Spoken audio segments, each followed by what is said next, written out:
They are a very lean, mean fighter. They know what they're doing. They're very historic. They're very fundamental fighters. I couldn't imagine being there when all this was happening. It was so disheartening to watch. When gunmen prowl the streets and your heart is pounding as you hide inside your home, your mind goes to every little thing I can imagine that could get you killed.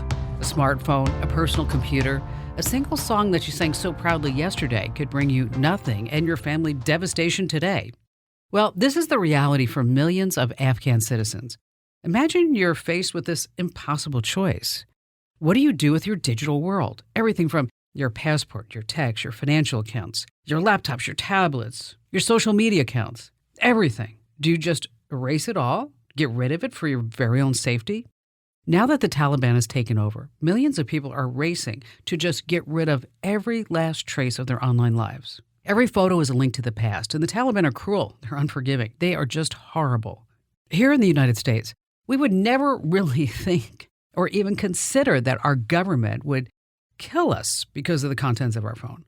But the Afghans are plunging into a nightmare. After knowing and embracing all the wonders of modern technology, they don't have any more digital worlds. It's just gone. Imagine if you had to go back. So many Afghans are finding clever solutions amidst all the chaos. They're backing up their data to the cloud. They're destroying all the evidence. But even that is not 100% safe since third parties, they can break into your cloud accounts. So they're scouring the internet, looking through their hard drives, tearing through filing cabinets, anything that could attract the Taliban's attention. They have to stop a potential murderer from knocking on their door. Watching all this news and hearing all the news on the radio got me thinking about my friend Ricoh Danielson. You see, Ricoh's a U.S. Army combat veteran who served in Iraq and Afghanistan. We've had these amazing conversations in the past. He's now a cybersecurity researcher who focuses on digital forensics and incident response. But in the past, he fought back against terrorist groups both on the ground and digitally in Iraq and in Afghanistan, where all this is happening. If you listen to one of our previous podcasts, it was about a woman who was getting stalked day and night. She couldn't figure out who the guy was. Well, that's when I called Ricoh, because I knew he could figure it out, and he has. Ricoh is a total genius. And in this episode of Kim Komando Explains, Ricoh's going to give us the full scoop on tech's role in the Afghan takeover and how it's putting people's lives at risk. Not just the Afghanis, but people here in the United States. You're going to hear about something called HIDE. H-I-I-D-E. Ricoh knows all about it. I read about it. I thought, oh my gosh, I couldn't imagine these HIDE devices getting into the wrong hands. And whose hands are the wrong hands? Now, before we get this podcast started, I have a huge, huge favor. I want you to be sure that you rate, review, follow, and subscribe to Kim Komando Explains, because this way, whenever we release new podcasts, you get them even when you're sleeping. Yes! We have all this coming up, so stay right where you are here with Kim Komando Explains.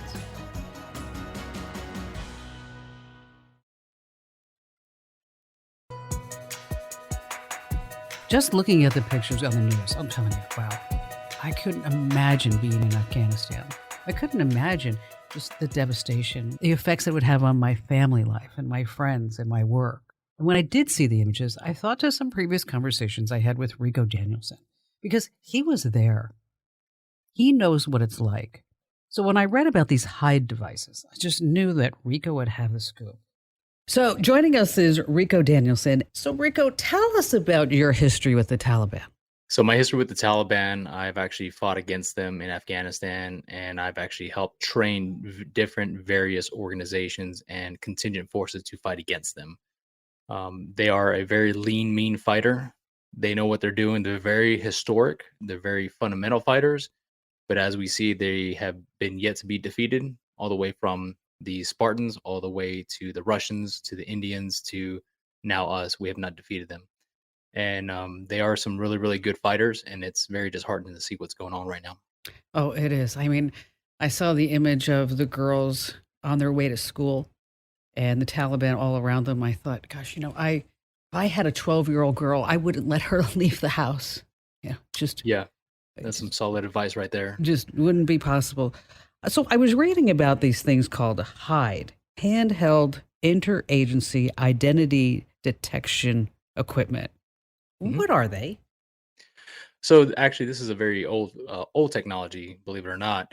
We actually use this in Iraq when we first invaded the country. We needed to identify who's who and what's what. If we look at the old technology, it's called BISA, BISA, biometric information something analyst. And what it is it's this handheld device, and you actually hold it up to somebody's face, and you capture their demographical mapping of their face, their genome points, their eyes, their retina scans, the size of the pupil, and also it's a ocular thumbprint. And then from there, this device also captures a thumbprint and also your fingerprints. So essentially, you have somebody's identity right then and there within 26 minutes, if you will. At that point, the information is uploaded to a, let's just call it a database somewhere, and various agencies have interconnections to it, such as the DIA, FBI, DEA, NSA, every alphabet soup in the world, plus another NGO groups as well, and What are NGO groups? non-government I agencies, see. Okay. non-government Sorry. organizations. I should have known that. Everything's always shortened up with an acronym with the government, I swear. It's Um, okay. so the whole idea is that you would get all this biometric information, upload it, Right. and for what reason exactly? So it serves multi purposes. Whenever you gain the demographical information, you create this profile. And you say, this person is a part of this tribe, and this is their lineage back to X, Y, and Z. You compartmentalize that and put that person in a certain region, a certain fashion, a certain militant group, and whether they're trustworthy enough to work at the United States. And here's what the problem with this data comes into play is that once a person is sanctioned to or non-sanctioned sanctions are left to work with the United States, a little checkbox or their profile is deemed as United States, whatever, confidant, if you will. Sure, friendly. And yep. And so now that the information is in the Taliban's hands, they might be able to see who worked with the United States and who was in favor of the United States and what efforts were pushed by them, such as interpreters, linguists, logistics companies, business owners. The Taliban's totalitarian methodology and also mental state is that if you looked at the United States in a supportive way, that's it. You're pretty much done, right? So, at that being said, we have to take in perspective that of those BISAs, this also includes Afghani, let's just say other coalition forces like Australian, Germany, Poland, because Jeez. whenever you capture this information, you issue a badge to gain access to the compound, to whatever, whether it's green, red, yellow badges, and depends on the significant nomenclature on the back of it, whether it's an LN for local national, TCN, third country national, or whatever the case may be. Um, the problem with this information is it's just not excluded to the Taliban or to the Afghanis, but it's also to other people such as Sri Lankese, Indians who came to work there. Gosh. Um, So they it's a so lot. they have a lot. I mean, there's a lot of data here. There's a lot They that have so much data. can be compromised.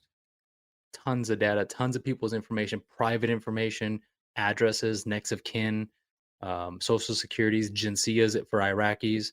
How did they get to all this? I mean, it's not like it's just sitting in a box somewhere, right? I mean, So I don't know what the at the tactical level what happened. I can tell you there was a really poorly executed plan for strategy of exiting. I do know from a source on the ground right now in hiding that they have left everything as is and they rolled out into the safe houses. And that's the oh, last time I heard of jeez. the person. They left laptops, technical information. There was no destruction instructions. Usually, whenever you leave a hot zone or anything like that, you want to destruct all your devices. There's none of that. It was just get out and rip out. In the special operation community, that's pretty common, but you definitely take preventative measures. For the civilian population, that just doesn't seem like it lines up. So, from my understanding, that not only the United States side of the compounds have been just left as is, which are complete warfighter systems like Apache helicopters. Now I'm starting to see from another person. She's in the United Nations. She's in hiding right now. That she sent me a video that the United Nations airport just got taken, Ugh, and all their equipment, wow. and that includes food, that includes shelter, that includes hygiene. So now you have a strong band Taliban hold that is holding down not only from a military perspective, but also from a humanitarian perspective. And I can only imagine what's going to happen next. You know, when you see pictures of the Taliban, And you see them like, with their Yeah. historic garb and you see them lined up there in the news conference. You don't really see them as a technologically advanced war machine, are they? They're they're not. They're not. However, their primitive warfighter style gives them the competitive edge. I'm not worried about the Taliban having the technologically advances right now because one, they don't know what to do with it, and two, they're dumb enough but yet smart enough to figure out who wants to buy it, and that's how they're going to feel their fight. Now, I'm pretty sure the Taliban has connections all the way to Hezbollah, all the way to ISIS, possibly even some terrorist groups in China or Malaysia. And people are going to come over there with a pocket full of money and say, "Hey, we'll help you take your city within 24 to 48 hours, like we did, and we just want the technology in return." And then once it's in their hands, all bets are off, right?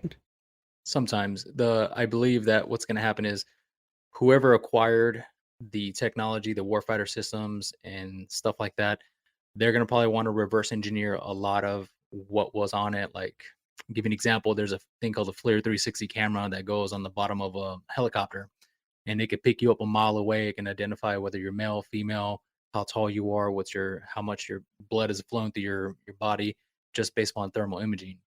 Imagine if you're a second, third world country and you have a military and you just need that competitive edge to identify your enemies in the field. Now you have it. It's free reign. You just show up to the Taliban, you offer them money, or better yet, for them, it's power. We'll give you power. You just give us the technology in return. And what that does is level the playing field now. When you were stationed over in Afghanistan, what did you do there exactly? Some stuff I can't tell you what I did. Some stuff I can. The stuff that I did was we provided weapons to contingent forces against the Taliban. One of the main projects that I was on was a water development project, if you will. The water development project was to create a dam to produce power, consistent power to the city, to the specific city. My job was to make sure that there was no bad blood between the local politicians and also the Taliban, because sometimes the Taliban comes down and says, "Hey, what are you doing? Pay me off." And the best thing that you can do is just pay them off, because if not, they're going to blow up your schools. They're going to blow up everything else in between. So our job was to arm our security forces and ensure that they actually had bread, beans, and bullets, and also train them. Breads. Um, Wait, I'm sorry. Bread, beans, and bullets. yep, that's right. Bread, beans, and bullets. I'm sorry, I Got to never make heard sure that. that phrase. Oh yeah, there's an old general saying, "The battalion runs on its belly." If I think Hitler made the worst mistake, he actually starved his army, whereas in the United States we continually feed our army and we make sure they're fed, that they're squared away, so they have the energy to fight. Sure. So there's the same premise whenever we teamed up with these local fighters. We said we know that the Taliban's there. We know because they're shooting at us every day we come out here. We know that. Are they a good shot? Absolutely not. So the numbers are in our favor here, guys. However, there's gonna come a point where they're gonna come down here, and like two or 300 of them are gonna come down here, and you need to be able to fight. So what we'll do is take these small contingent forces of maybe 10, 20 people and show them how to fight, arm them, let them go their way, and hopefully they'll survive the attack. I have a dear friend of mine who was embedded in Afghanistan. Was a senior cameraman for CBS News and 60 Minutes. And he would send me notes from time to time about what was going on or pictures or whatever. But I'll never forget. I would always say, so Roy, where are you? And he'd say, I'm in the shit can states. And I can say that because this is a podcast. And I'd be like, the shit can states? What's that? He's like, Pakistan, Afghanistan. He said Yeah. they're all just shit cans. And it was, and he had 11 passports. Oh, okay. Yeah. And Did he have a red one, I would imagine? so depending upon where he was, Hmm. that he would pull out a different passport. And Hmm. he had the ability, he was Native American, but he had the ability to look really just about any nationality that you wanted him to. Right. And so he was driving from Phoenix to San Diego. His son was moving, and so he was on I-10 outside of Yuma, and he was going the speed limit, driving a U-Haul truck, and a Arizona State trooper pulled him over. Now here's a guy who's been for 30 years embedded in all kinds of war, Vietnam, I mean, everything. And a cop pulls him over and says, "Boy, do you have a license?" And Roy says, "Excuse me, sir?" He says, "Get out of the truck." Because, he thought he was Hispanic. So he told me he pulls out his driver's license that shows that he's a journalist for CBS News and 60 Minutes. And, he has it on one side with the other one on the side. And he was also a former Marine. I mean, this guy's salt of the earth, right? Awesome. And the cop looks at him and goes, "Well, I guess I'll let you go." And then Roy looks at him and says, "You know what? You should never call a man over the age of 60 boy." Great idea. Yes. Great move there. Exactly. Good advice. So when we come back, I want to talk more about how you got into forensics. And, Sure. and maybe you have some tips for people along the way. So stay right where you are. We have that and a lot more coming up next.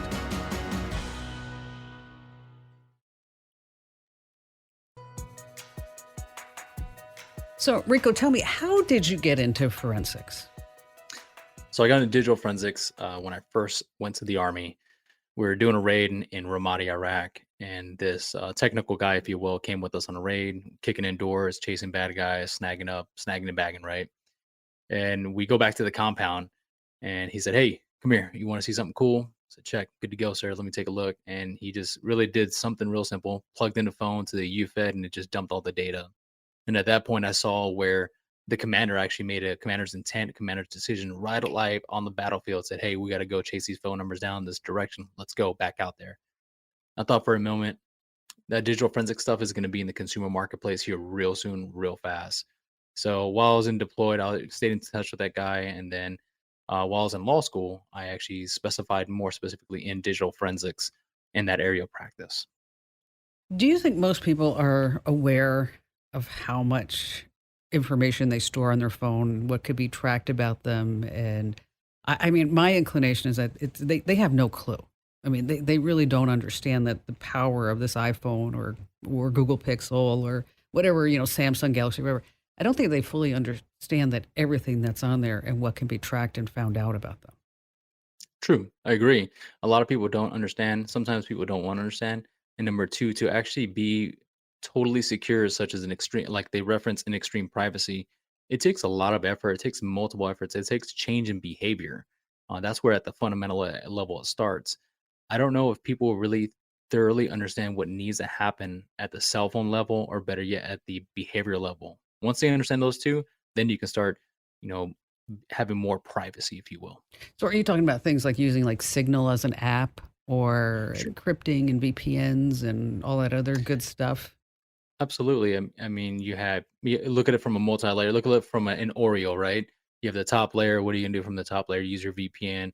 Cool. From the middle layer of the Oreo, what are you doing for your antivirus? What are you doing for non-traceability? Do you have a three-pass wipe? Is this thing auto dumping? And then the last layer is it's a matter of your last level of protection. What are you doing for that? How are you architecting that? And a lot of people don't know how to do it or don't want to know how to do But it kind of makes your job easier, doesn't it? it. Sometimes, every once in a while, I call it chasing my own. I've chased a digital forensics criminal for a long time and recently captured him. And I was like, okay, wow, it only took me 5 years. This is amazing. Can But you talk about that? yeah. Basically, it was a fraudster running around doing their mortgage ring, and this person used a multi-layer, like it's called zombieing. They would zombie the computer, make sure it's able to communicate, carry out the nefarious activity, and then completely wipe it. But however, they knew the exact same pathway and the methodology to use it. And it was actually a couple different things. Technology and the spoofing and the forensic aspect was a small aspect of it. It was actually leveraging a vulnerability in the mortgage industry. Oh, wow. And this person was able to walk away. I want to say roughly about 3.5 mil. Jeez. And it Yeah. took you 5 years? It took me 5 years. It was just little by little by little. And it took me 5 years because this person wouldn't do big hits. It was very small, very subtle. 1,000 here, 2,000 there, 100 grand here, and then scale it back down. Once you find the circadian rhythm of a criminal's activity, at that point you can profile them and say, okay, this is what the person looks like. This is the tools they use. Like this is their threat landscape. This is the living off the land, if you will, how they approach things. And then you can say, okay, I'm going to try to predict they're going to do it right about now, and then boom, That's interesting. So you know when they're up, when they're actually they have a habit, right? It's a they do. Everybody has a habit, especially criminals. Criminals have a habit, big time. They're just a little bit better at disguising their habits.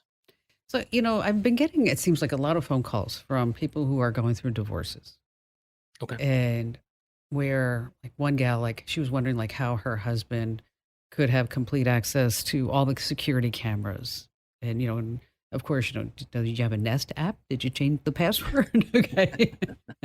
Or Yeah. or this person's getting into the router. Are you seeing more instances of forensics in those type of situations? What you're asking is definitely, it's always been there. Now it's just more publicized, if you will. It's more known. A lot of people are now being subjugated because obviously we work from home now. We're a little bit more tight knit and we have more visibility. I believe that people might be looking at each other type deal in regards to you're my own worst enemy, if you will, and they're trying to look for a source of refuge. So they look for any reason to indicate, but it's always been there. What I'm starting to see is on the more higher side of healthcare, if you will. Also, smaller clinics getting hit for ransomware, and also different insider threats. A lot of CEOs are committing crimes on that side of the house. That's what I'm starting to see quite a bit. The residents, the domestic stuff has always been there. Now it's just being amplified. Okay, so the healthcare industry, we're talking about hospitals, clinics, sole practitioners with ransomware. Is that the new target? It's a new traverse target, if you will. Hospital beds in regards to 35 beds and below. Yeah, they don't have a lot of money to dump in security. They just know that the criminal, the attacker has done their reconnaissance on you. They know how much money you're making. They know who's the CEO. They know the CFO. Probably chances are they probably know your roadmap already, and they've recon you for about a year. And when these people get hit and these companies get hit, it's not surprising, to be honest with you. I see it all the time, and now it's just low hanging fruit because the marginability on the healthcare is, I think, 1 to 3%. I'm sorry, what does that mean, 1 to 3%? The marginability of profits, so it's 1 to Oh, 3%. So let's just say you have a 100-bed hospital, you're doing, I don't know, $500 million a year. Your 1 to 3% of that is gonna be allocated for your IT and security budget. oh, The geez, that's nothing. Yeah, exactly. So the bigger thing is patient care. We wanna make sure the patient's alive, we wanna make sure they're good to go. So where we're gonna allocate our money, do we want the kidney pump or the cancer machine to work, or do we want it to be secure? So they go with a working thing. Okay, so I know you've been in these situations. So somebody calls you and says, "I've been hit with ransomware." Mm. Okay. And it's surprising to me that the criminals, that they would take a year really to hunt somebody down, but to know everything. And um, when a company does get hit with ransomware and they call you, what's your first thought? What's your first question for them? Sure. What have you done? What have you done to mitigate this risk? What have you done? What are you doing to mitigate this risk? And what are you thinking your next step is going to be? We could talk about your backup disaster recovery program. We could talk about your infrastructure. However, we need to take a step back. A business decision is going to be made here real soon with regards to whomever's been hit. So we need to take that concept forward a little bit more and say, before we make that business decision, whether it's to pay or whether it's to negotiate with a ransomware attacker, we need to know what the data points have been affected. How much is that going to cost you to remediate that and also Sure. do the care afterwards? And if it outweighs one or the other, if it's going to cost you $3 million after remediation effects versus paying out $200,000, that's a business decision you're going to have to make, or the person's going to have to make. So I see that quite a bit nowadays. Now you also negotiate with the. I'm so fascinated with what you do. I mean, it's just like I couldn't imagine like calling. Okay, so here's the deal. You want 3 million. We don't have 3 million, but we can do like 1.5 million. Right. And you need to go away. We need to have everything. Then they come back and they say, no, we want to have we want 5 million or whatever, or 10 million or whatever the number is.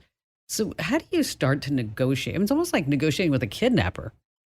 It is actually, that's, it's ransomware. You're being taken for kidnapping, if you will. ransom. So, the first thing we always start off is it's Mr. So and so. Good to meet you. How's it going? Good, good. I've seen some transcripts with other negotiators where they just completely botch it, where it's like, give me this, give me that. I'm like, whoa, whoa, whoa. This is a business transaction, okay? As much as we don't like it, they are human as much as we are. Sure. So you have to control that narrative by controlling yourself. So once we're on the phone with them, whether it's a phone, text message, it doesn't matter. We start working the deal, saying, "Hey, what do you think you have?" Because not what do you have, but what do you think you have? Oh, I have all of this data. Awesome, very no problem. I recently saw a fitness industry. They got hit, and they said the cyber attacker said, "We have all this critical data." And I said, "Well, let me take a look at the sample set of data."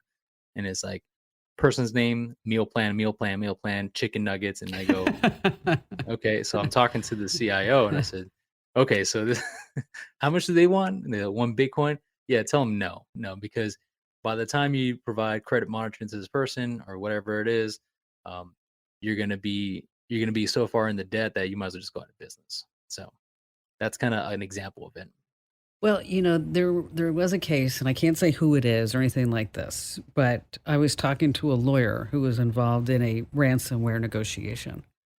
And you're a lawyer, so you can appreciate this too. So he didn't tell me any of the clients, but he said that one of the points of the negotiation was whether or not the company would publicize the fact Mm. that they were hit by ransomware. Yep. And so let's just say the number. So that let's just use easy numbers. So first they wanted $75,000. Sure. Okay, then they and then they were at like 4,000, and then they go to 50,000, and they go to 8,000, and now it's at like $15,000. Sure. And so my lawyer friend he said he told he told them, okay, we'll settle for the 15,000. And then the ransomware guy said, listen, no, if you give us 20,000, we won't tell anybody. Yeah, it sounds about right. Sounds about right. But either way, it's going to be publicly known.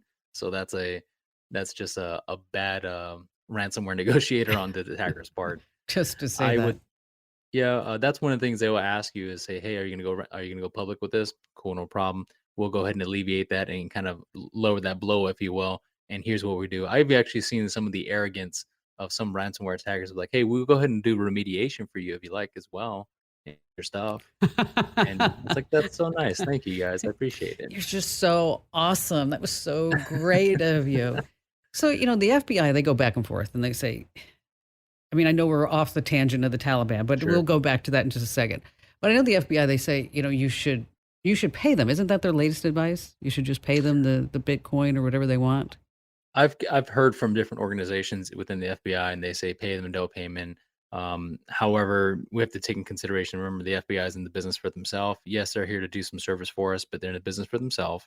And number two, your data's gone. That's what they're going to tell you. And number three, you're never going to get your money back. That's it. That's it. There's Now no there are some refunds. instances when the stars align, they align beautifully. The FBI can go ahead and intercept the server in which the money is being sent to the crypto wallet. Absolutely, but that takes time. If you're in the moment of need now, that's when their judicial process is just not going to work. See, this is why I always like talking to you, Rico, because we can start out on one topic, and then it's kind of like people are just like listening to us around the kitchen table because we go like in this direction and that direction and that direction. So stay right where you are because coming up next, I'm not sure what Rico and I are going to talk about, but it will be amazing.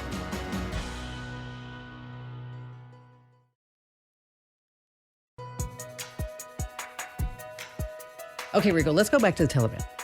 Um, on Twitter, they have gotten like 600,000 followers, right? Oh yeah.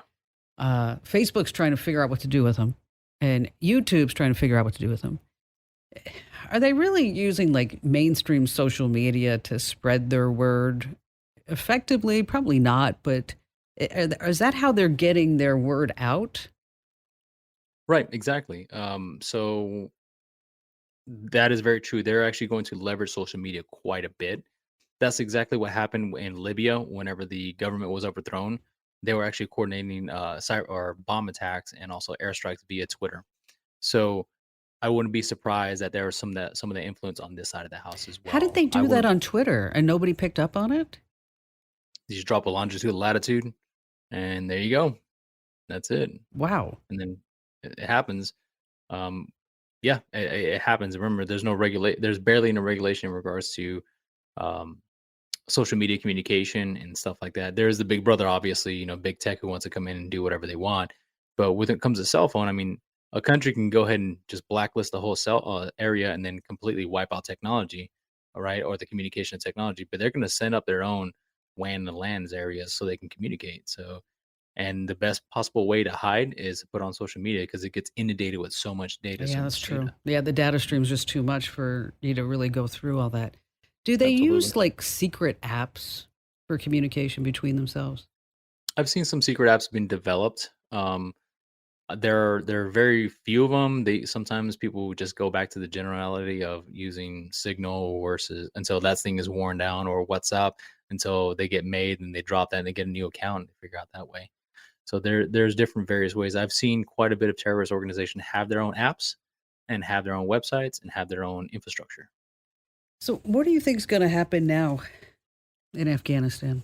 It's bad. It looks bad. For Yeah, what I think is going to happen is they're going to use the technology that they procured for bad, for evil. Let's look at it from a warfare perspective. They're going to take it back.